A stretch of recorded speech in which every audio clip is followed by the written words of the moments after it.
Liberia. Between 1980 and 1990, America's strongest ally in Africa was Sergeant Kanyon Doe of Liberia. Sergeant Kanyon Doe came to power in Liberia in 1980, and his rule lasted for 10 years until his overthrow in 1990. First, he was a military ruler from 1980 to 1985, and as a civilian from 1985 to 1990. His rule was a scene of the worst human rights violations in Africa in the 1980s. To understand the rise of Sergeant Kanyon Doe, we need to look at the history of Liberia first. Liberia is a country found in western part of Africa, founded by the American Colonization Society as a home for freed and freeborn slaves from America.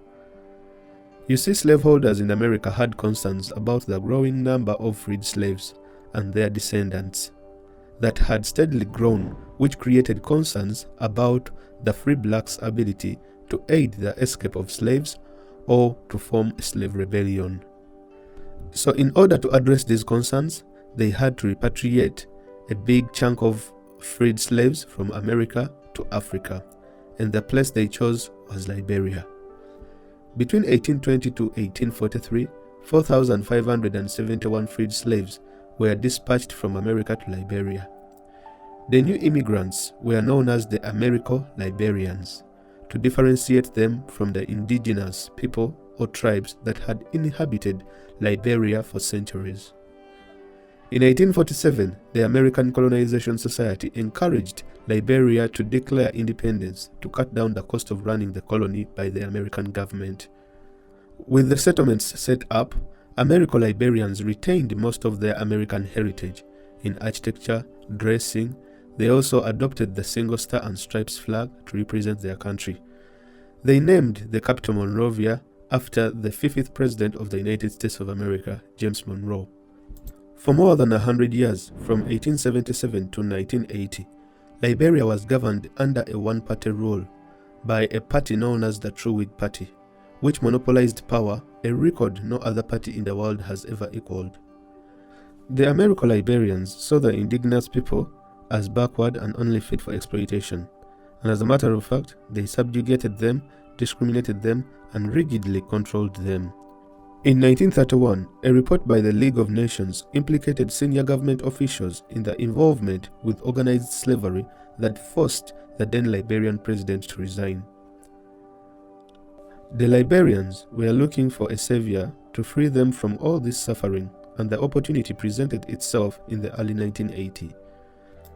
On April 12, 1980, a 20-year-old Master Sergeant Sergeant Kanyon Doe and a group of 17 dissident officers attacked the executive mansion, the then president's residence.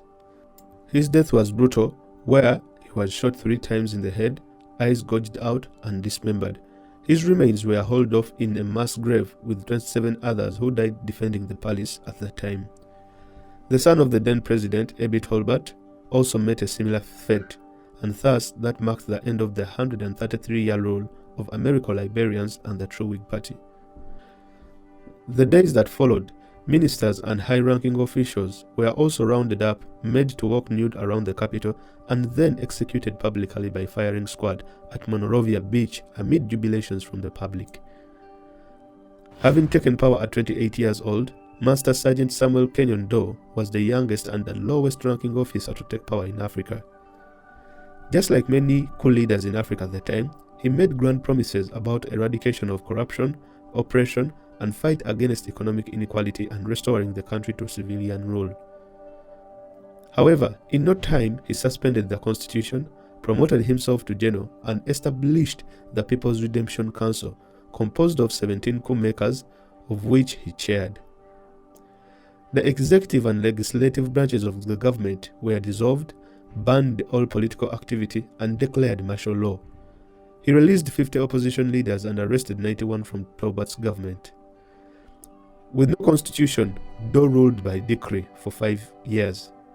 Trials were conducted by the PRC, with defendants being refused legal representation, ensuring their instant conviction. The Crown tribe from which he belonged enjoyed promotions at the expense of other tribes. They were given key positions in the military, security, and the elite military unit. Their major role was to suppress dissidents that provoked tribal animosities that laid ground for a catastrophic civil war later. Doe's presidency is famously renowned for his strong alignment with the United States of America. He was America's strongest ally in Africa, and his support was rewarded with massive foreign assistance from Ronald Reagan's administration. As a Cold War ally, he served Americans by protecting the U.S. facilities, interests, and investments, which included a naval base in Monrovia, which was built during the Second World War, a transmission station for Voice of America that broadcasted throughout Africa, and the Omega navigation system used in shipping up and down the Atlantic. The U.S. Embassy in Liberia also acted as a major transfer point for intelligence gathering in Africa. To effectively fight communism throughout Africa, Sergeant Doe granted America access to all Liberian ports to deploy a force and security installations. When Sergeant Doe took power in 1980, Cuba was one of the first countries to recognize the change of government in Liberia. However, Sergeant Doe and his PRC governing body distanced itself from Cuba and all American enemies like Libya. In May 1981, he closed the Libyan embassy in Monrovia and reduced the Soviet staff at the embassy in July 1985. The government went out of its way to sack all school teachers with alleged socialist sympathies and vowed to hold schools and universities responsible for harboring individuals who attempted to teach socialism in whatever form. He re-established diplomatic relations with Israel and visited Jerusalem in September 1983 in defiance of OAU boycott in order to please the United States of America. On 17 August 1982, Sergeant Doe was rewarded with a state visit to the White House, during which Ronald Reagan famously referred to him as Chairman Doe. They also met again in 1983 after the UN General Assembly and described him as a dependable ally. For his role to thwart the regional ambitions of Washington, Doe was granted special protection by the CIA. By 1984, Washington was assisting in payment of teachers' salaries and also provided rice to Liberia to prevent the repetition of the rice riots that had proved fatal for the former president, Tolbert.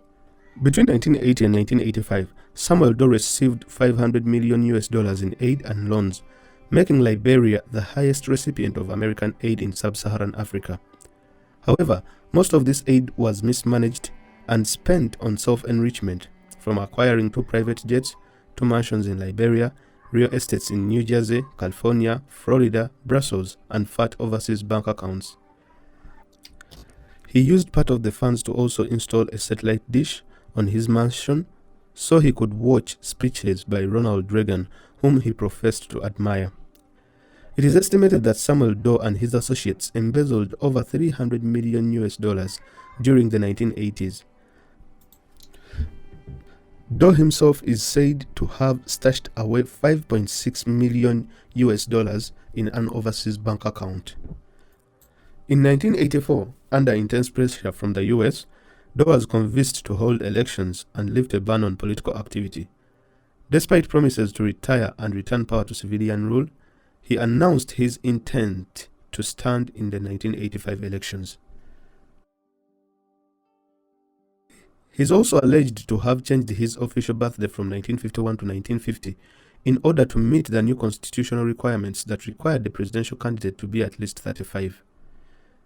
In his campaign for presidency, he smashed the opposition at every chance, banned 2 of the most popular candidates, citing they advocated socialism. He imprisoned key oppositional leaders like Amos Sawyer and Ellen Johnson Sirleaf, a Harvard-trained economist, which prompted the Reagan administration to suspend $25 million worth of aid. Upon release, Doe collected the $25 million and went on to rig the election. He had ballots taken away to a secret location, and 50 of his own illegally picked staff counted them, declaring him a winner with 51% of the vote, which was enough to avoid a runoff. On January 6, 1986, he was sworn in as the president of Liberia. However, a month later, his former partner and nemesis, Thomas Kowinkpa attempted to overthrow him. He seized the army barracks, the government radio station, and broadcasted a message promising free and fair elections. However, Doe regained control with the help of the military and the executive mansion guards that consisted mainly of soldiers from the Kran tribe. With the failure of the coup, Kowinkpa was arrested outside Monrovia, killed, and his body taken to a market where he was castrated, dismembered, and parts of his body eaten. Hundreds from Kowinkpa's tribe, the Giyo and the Mano, from Nimba County, were executed, and civilians who openly celebrated prematurely were dragged from their homes, executed, and buried in massive graves. Despite all this brutality, the United States under the Reagan administration continued to support Samuel Doe and his government, claiming he was someone they had to live with. Doe's government faced a lot of financial troubles that eventually led to his unpopularity and eventual downfall. In 1986, he was denied defaulting rights of $900 million by the International Monetary Fund, which forced him to reduce all government jobs and salaries. The same year, the World Bank stopped all loans. By 1987, the Reagan administration was embroiled in the Iran-Contra scandal. The Cold War was coming to an end, and military assistance to sub-Saharan Africa was sharply chopped from $147.6 million in 1985 to $25.5 million in 1988.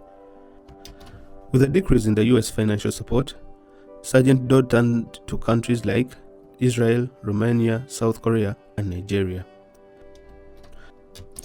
In 1988, the country was put under international receivership. When the United States of America sent financial experts to come and oversee government spending, Doe scuttled the agreement within months. The following year, in May 1989, military assistance was finally cut by the Americans.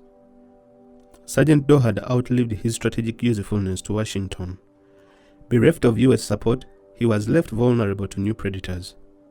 First, it was Charles Taylor, a former minister in Doe's government, who was fired for embezzlement of $900,000 in 1983. He fled to the United States of America, where he was detained and later escaped from prison in 1985. He found allies in Libya, Cote d'Ivoire, and Cameroon, who supported him in launching the National Patriotic Front of Liberia. The other was a splinter group from Charles Taylor, led by Prince Johnson, who broke away due to an internal dispute. He formed the International Patriotic Front of Liberia and captured Monrovia by the late summer of 1990. Despite interventions for peace by West African states through Economic Community of West African States Monitoring Group, ECOMOG, the war revved on. As the US and European citizens were being evacuated from Monrovia, Sergeant Doe's days were numbered, so he tried out a last-ditch effort to ask help from the Americans under the George Bush administration. By so, he published an article in the Washington Post in August 1990. In the article, he said, "Our capital is named after your President Monroe. Our flag is a replica of your flag. Our laws are patterned after your laws. We in Liberia have always considered ourselves stepchildren of the United States. We implore you to come and help your stepchildren who are in danger of losing their freedoms and lives." On September 9, 1990, Doe was captured while on a visit to ECOMOG headquarters by Prince Johnson's forces. He was stripped to his underpants, tortured, and brutally beaten. He was later taken to a compound where he was told to repeat after the interrogator that I, Samuel Kanyon Doe, declare that the government is overthrown, and am therefore asking the armed forces to surrender to Field Marshal Prince Johnson. His body was mutilated the following day and paraded through the streets of Monrovia. Having spilled so much blood and made so many enemies in his rise to the top, a bloody end seemed like a predictable outcome for Samuel Doe. Though Samuel Doe was deposed, that did not end the problems of Liberia. However, it marked the beginning of a civil war that lasted for 13 years, from 1989 to 2003, in one of Africa's longest civil war that left 250,000 people dead. Thank you for listening.